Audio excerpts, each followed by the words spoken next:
Now, what do we got to do? Because let's be, and Sarah's right, people's intimidation on this issue is not defined by just Republicans. There are Democrats intimidated by this issue. Wrongly, but intimidated, and they think their politics and their community is such that they can't do this.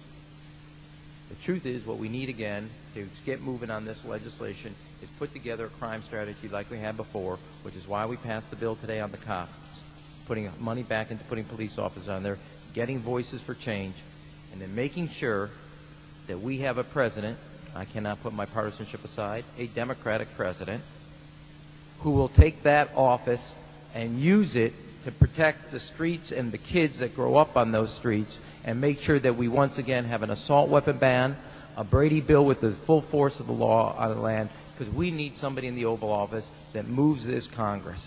We had an election about change. People are clear about the special interests. They are tired of that gridlock that special interests cause in Washington. And I think the most simple thing we can do, and we've got to make this a #1 issue as a test vote and then take it into the election, that is, if you are on the no-fly list because you are known as maybe a possible terrorist, you cannot buy a handgun in America.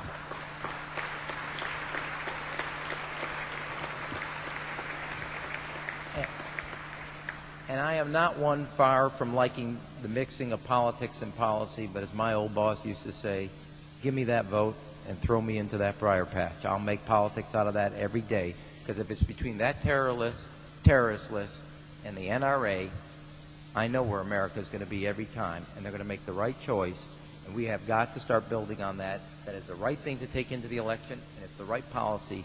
If you're on that no-fly list, your access to the right to bear arms is canceled because you're not part of the American family. You don't deserve that right. There is no right for you if you're on that terrorist list. That should be #1 in what we do. Make sure there's a full force of the law behind the Brady bill. So to all those who dedicate their lives to seeing sensible gun laws, remember, it's sensible gun laws, police on the beat, giving our kids an alternative to that street, and making sure that we have the drug laws so people, because those are the type of people who are most access to most violent types of crimes.